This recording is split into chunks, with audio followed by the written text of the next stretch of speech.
Avant de commencer la vidéo, petite précision. Il faut savoir que toutes les informations qu'on a sur le roi Jugurtha nous viennent d'un seul livre, qui s'appelle La guerre de Jugurtha, et qui a été écrit pendant l'Antiquité. Il y a deux problèmes avec ça. Le premier, c'est que comme on a une seule source, eh bien on ne peut pas la comparer avec d'autres sources pour vérifier que les informations concordent. Et le deuxième, c'est que ce livre a été écrit par l'historien romain Salluste, et que Salluste, avant d'être un historien, était un homme politique qui était extrêmement biaisé.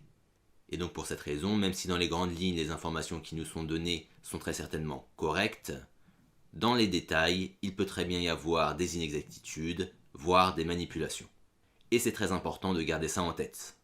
Sur ce, bonne vidéo.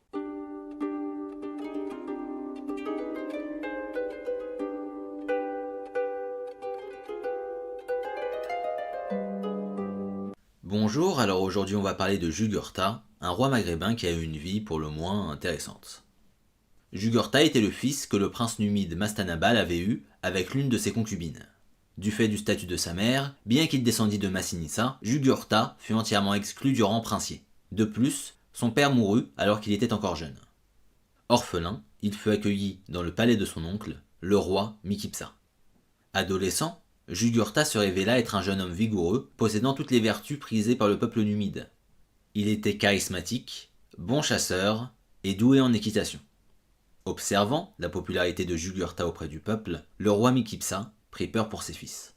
Il craignait que ces derniers, qui étaient plus jeunes et que les luxes de la vie de prince avaient amolli, trouvent dans Jugurtha un rival terrible, capable d'usurper un jour leur trône, le jour où Mikipsa viendrait à disparaître.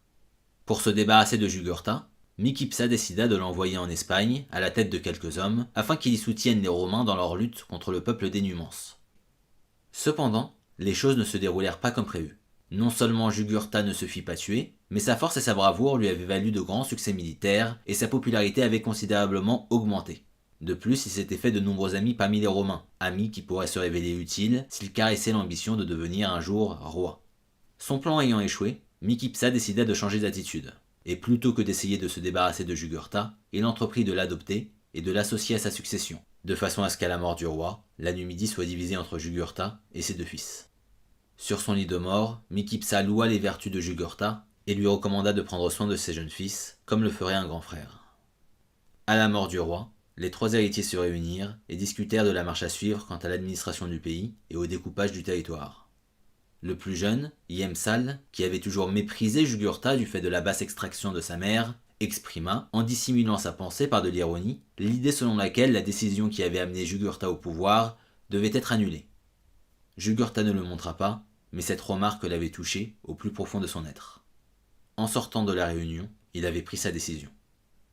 Il voulait régner sur la Numidie sans partage, et pour cela, il avait l'intention de se débarrasser de ses cousins. À cette fin, Jugurtha envoya des assassins dans la maison où Yemsal demeurait.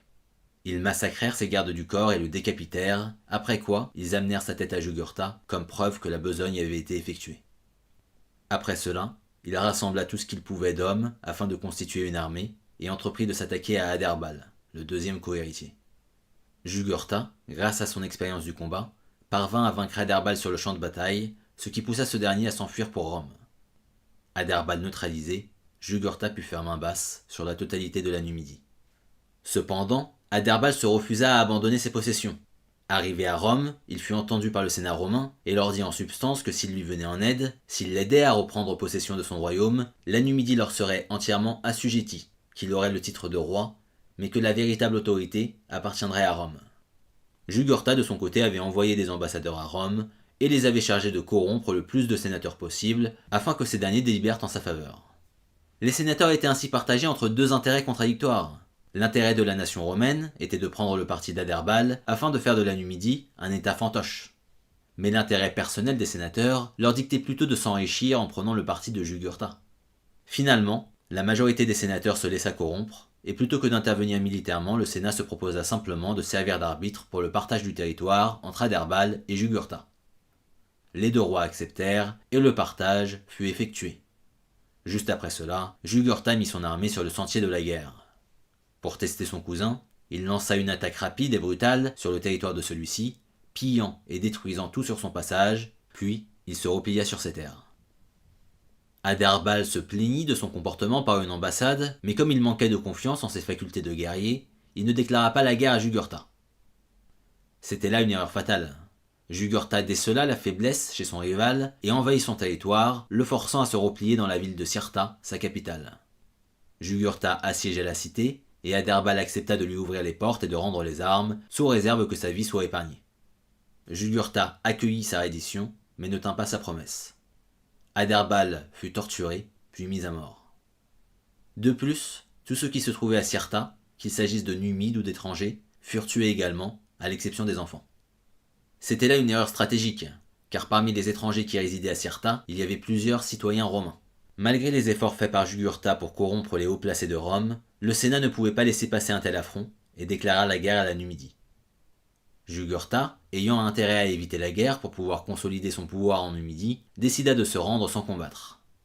En corrompant les bonnes personnes, il parvint à négocier un traité de paix avantageux avec Rome, traité qui lui permettait de conserver toutes ses possessions en échange du paiement d'une légère indemnité de guerre.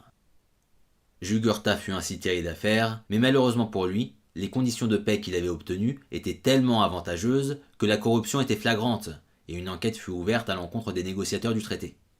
Dans le même temps, une partie des dirigeants romains, malgré le décès d'Adherbal, n'avait pas abandonné l'idée de faire de la Numidie une nation fantoche et avait commencé à conspirer pour que Massiva, l'un des petits-enfants de Massinissa, soit mis sur le trône de la Numidie.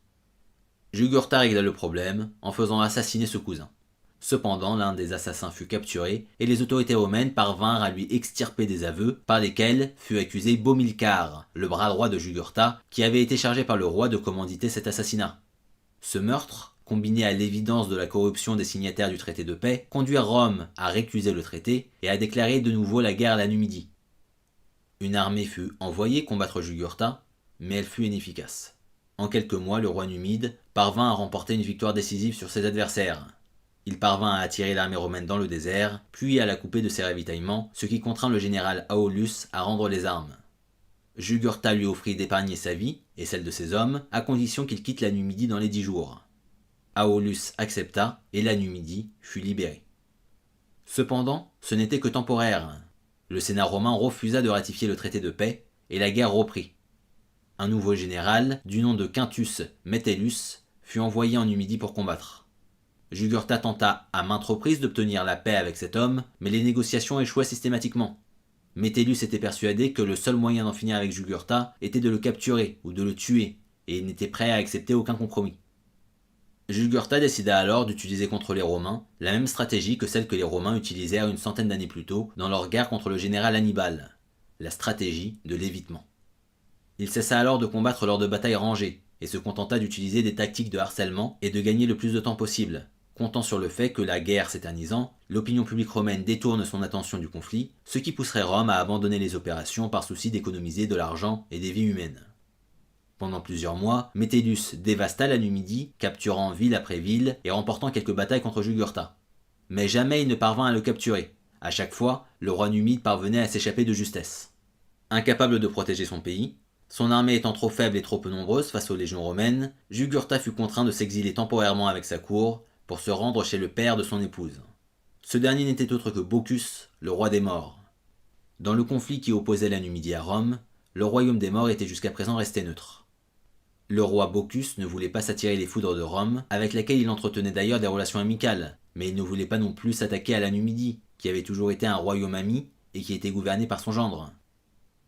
Cependant, comme il avait accueilli Jugurtha dans sa cour, le temps de la neutralité était fini. Il fallait choisir son camp. Les Romains lui envoyèrent des ambassadeurs, le pressant de leur remettre Jugurtha au plus vite. Bocchus ne leur donna pas satisfaction et décida d'entrer en guerre contre eux aux côtés de Jugurtha.